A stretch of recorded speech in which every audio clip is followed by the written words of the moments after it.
Así es, mi querida Fabi. Vamos a continuar hablando de un tema en lo que probablemente a veces hay confusión. Y es que cuando hablamos de rinitis, de sinusitis, son padecimientos que terminan afectando no solamente los senos paranasales y toda la nariz, sino que los tratamientos y los síntomas deben de ser distintos y hay que aprender a distinguirlos.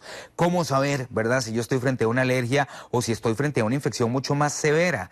Hoy vamos a hablar con la médico otorrinolaringóloga Alexa Rodríguez para entender las diferencias, las causas y sobre todo las opciones de tratamiento para estos problemas que afectan la respiración y la calidad de vida de las personas. ¿Cómo estás, Alexa? Bien, gracias. Hoy no se me hizo un trabalenguas, qué bien. No, ya cada vez estás solo. Estaba practicando desde hace rato R con R cigarro, R con R barril. Ay, ya ni me digas, eso es todo un tema siempre, ¿Cómo ¿verdad? se diferencian los síntomas, Alexa, cuando hablamos de dos padecimientos que tienden a confundir a la gente, ¿verdad? Entre rinitis y sinusitis. Sí, la verdad es que tienden al inicio a ser muy parecidos. Vea, te traigo 4 estadísticas que son sumamente importantes. Es que el 40% de los pacientes que hacen rinitis tienen asma. El 40% de los pacientes confunden una rinitis con una rinosinusitis. Hasta un 30% de la contaminación ambiental influye directamente sobre la rinitis o sobre la sinusitis. Y hasta un 75% de los pacientes que tienen rinitis tienen apneas del sueño, tienen trastornos del sueño. Entonces, vea qué importante es el tema que estamos tratando el día de hoy, porque se elevan muchísimo las estadísticas. ¿Cómo diferenciar una rinitis de una sinusitis? Bueno, los síntomas, sobre todo en la rinitis, tienen mucho congestión, picazón en los oídos, la nariz, la garganta, mucho moco que escurre. Los ojos a veces también. Ajá. Los ojos también, el moquito como transparente y se ve como si estuviera resfriado, ¿ok? Ajá. Eso es más como congestión y no obstrucción nasal. En el caso de la sinusitis puede haber dolor, que nunca va a haber en una rinitis. Hay más obstrucción, que es que se me tapa la nariz, pero no estoy como chorreando el moco.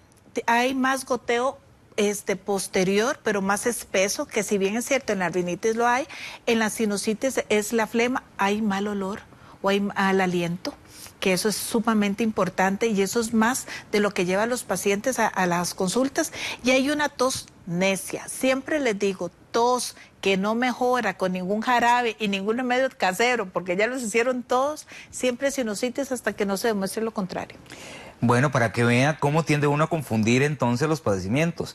Yo siempre he pensado que soy rinítico y hoy dijo algunas cosas que me hacen pensar hasta qué punto podría haber una sinusitis de fondo, ¿verdad? Ahora, cuando hablamos de rinitis, ¿siempre va a ser un tema alérgico o podría haber alguna otra causal alrededor? Vieres que hay 5 tipos de rinitis y me encanta la pregunta porque siempre se piensa en las alergias. Bueno, 1, la rinitis alérgica. 2, la rinitis vasomotora. Es esa que con los cambios de temperatura o los cambios o un perfume o un olor es la que nos da, pero es una rinitis vasomotora.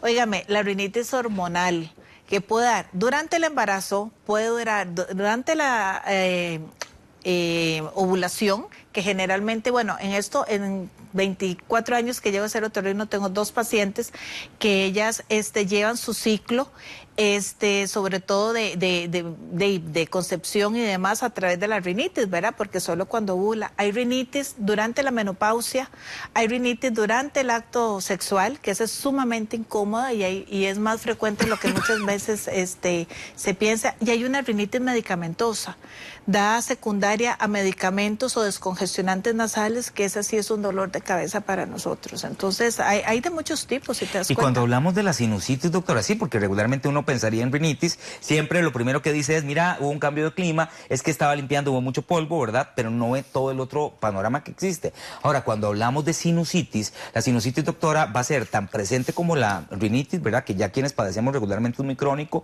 ¿A partir de qué momento uno podría decir que ya la sinusitis es crónica o hay momentos en los que podría darte de una forma momentánea y nada más? ¿Y cómo afecta al paciente? Ok, la rinosinusitis, entonces, es inflamación de los senos paranasales acompañado de moco, que puede haber dolor y ataque al estado general. Ok, más de 12 semanas se habla ya de una rinosinusitis crónica. La sinusitis puede ser crónica simple o con pólipos. Los pólipos son formaciones que se hacen dentro de la nariz, que se empieza a inflamar la nariz hasta que forma una bolita y eso es un pólipo. Esa es una consecuencia o una secuela de una sinusitis ya crónica.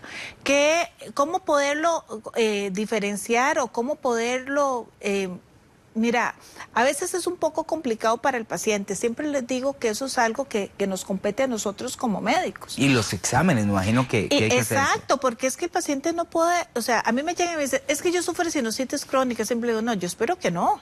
¿Por qué? Porque eso quiere decir que el moco está atrapado en los senos paranasales y eso va a degenerar o en poliposis o en una circunstancia un poquito más grave y que no es lo que queremos, pero se quedan con esa idea. ¿Puede dar una sinusitis de una gripe? Sí, usted vino, tuvo una gripe, le quedó una gripe ahí que no curó en la forma adecuada, le quedó una sinusitis y tiene solo un cuadro en toda su vida. Y nunca más. Y eso no es como que tengo una sinusitis crónica. Por eso ese diagnóstico nos compete a nosotros. Por eso es que usted tiene que tomar en cuenta que cuando le recomiendan el marshmallow, que en la lechita, que cebolla, no. Tiene que ir a donde una persona que realmente le brinde la atención necesaria. Y es que la doctora Alexa Rodríguez, te cuento que es especialista con más de 20 años de experiencia en ronquido, en insomnio, sobre todo en problemas para respirar. Así que no duden en comunicarse al 8723-7339. 8723-7339, porque sí, a veces el irnos a autodiagnosticar puede traernos consecuencias mucho más graves a futuro. Doctora, y es que en estos temas donde tendemos a normalizar los síntomas, pensamos como que todo el mundo, porque estornudó, y si no es una gripe, y era porque estaba, entonces ya es rinítico, o ya es sinusitis y tengo un dolor en cierta zona. Ahora, cuando hablamos de tratamientos, me imagino que va a depender también de si es rinitis, no sé si todas se van a atacar igual, o dependiendo de si es hormonal, dependiendo de si es alérgica, va a tener un tratamiento distinto. Así es, digamos, lo primero entonces es poderla diagnosticar. Nosotros la diagnosticamos con dos medios, por endoscopía, ¿verdad? Colocando un aparatito dentro de la nariz para poder ver exactamente dónde el moco está drenando y qué es lo que está pasando. Y lo segundo, hacer estudios complementarios con tomografía, ¿verdad? El TAC nos va a decir si realmente en una sinusitis crónica es que el sistema de drenaje no está funcionando adecuadamente y entonces ahí también vamos a ver qué tipo de tratamiento le vamos a dar. Si es una rinitis, funciona bien los antihistamínicos, los antiinflamatorios locales, pero si es una rinosinusitis, hay que ver si es simple o con pólipos y qué es lo que está pasando. ¿Por qué me está dando tantos cuadros a repetición? ¿Qué es lo que tú dices? Hay que irnos a la causa que lo está ocasionando, sí, ¿verdad? No pero no al síntoma. Exacto. Ahora, y menos normalizarlo. Por si todo el mundo está así con rinitis. O sea, en muchos casos, ¿verdad? Ahora, cuando uno podría tener que pensar incluso en un antibiótico, por ejemplo, cuando hablamos de una rinosinusitis. Vieres que no es lo más frecuente, ¿verdad? Sin embargo, ya cuando es crónica, empieza a oler mal, ya cualquier tipo de inflamación en senos paranasales o en nariz, de más de 15 días, que no mejora, que más bien empieza con una tos con flemas, que puede empezar a oler mal, que es como la recaída, que le dicen, es que recaí y estoy otra vez, entonces ahí podríamos empezar a pensar en antibióticos, pero siempre dirigidos de la mano del especialista, el otorrino. Otro de los elementos que utiliza muchísimo la gente, y por eso le preguntaba si era un tipo de tratamiento dependiendo de la causa o la raíz, ¿verdad? Porque, por ejemplo, algo muy normal en personas que somos riníticas es pensar en descongestionantes nasales. Y se convierte en casi que en el desayuno de todos los días, ¿verdad? Especialmente en ciertas épocas del año. Sí, son terribles. O sea, siempre les digo a mis pacientes, otorrino que se respeta jamás va a enviar un descongestionante nasal. ¿Por qué? Porque tienen efectos secundarios bastante perjudiciales, hacen un efecto rebote, entonces producen rinitis medicamentosa. Entonces, entre más te lo pones, ahora más te vas a congestionar también. Entonces, la rinitis, la sinusitis o cualquier enfermedad se tratan desde la causa. Bueno, ¿qué es lo que me lo está causando? Ok, me lo está causando la parte hormonal, ver cómo regular la parte hormonal. ¿Qué es vasomotor? ¿Qué es el aire acondicionado, el cambio de clima? Bueno, ¿qué puedo hacer yo para mejorar eso? ¿Qué es mucha humedad? Bueno, entonces, ¿cuándo uso un deshumidificador? ¿Cuándo puedo usar un purificador? O sea, ¿qué es lo que me la está causando para yo saber cómo la voy a tratar? Antes usted mencionaba, por ejemplo, el tema del drenaje y hasta qué punto el drenaje no está funcionando bien. ¿Podría ser una causante las personas, por ejemplo, que tienen el tabique desviado? Sí, claro, el tabique desviado y los cornetes grandes, ¿verdad? Entonces... y los que vamos por partida doble. Y los combinados, ¿verdad? Y los combinados, por supuesto, no nos va a ayudar a la función nasal, ¿verdad? Que la nariz actúe de una forma adecuada y dependiendo de dónde está la localización de la desviación, me puede estar obstruyendo el sistema de drenaje y funciona como en las cañerías, siempre les digo, ¿verdad? O sea, si el agua no drena adecuadamente, se acumula y si se acumula, se infecta. Entonces ahí es un principio mecánico, ¿verdad? Usted mencionaba, doctora, en humidificadores, ¿verdad? Los vaporizadores.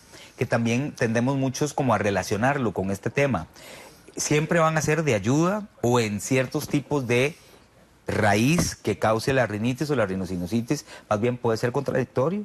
Sí, es que hay que tener claro qué es lo que vamos a utilizar. O sea, Costa Rica es sumamente húmedo, entonces aquí por favor, humidificadores no. O sea, no, nunca. O sea, la humedad en Costa Rica es de un 70, 75, a veces 82%. Entonces, aquí lo que más vamos a utilizar son deshumidificadores. Calentadores no tampoco, pero otra cosa que podemos usar son purificadores ambientales. ¿Y los vaporizadores que la gente...? Ok, eso es diferente porque eso es cuando quieres hacer inhalaciones. Vaporizadores, vamos a hacer un programa donde vamos a traer uno especial para eso. Todo. ¿Por qué?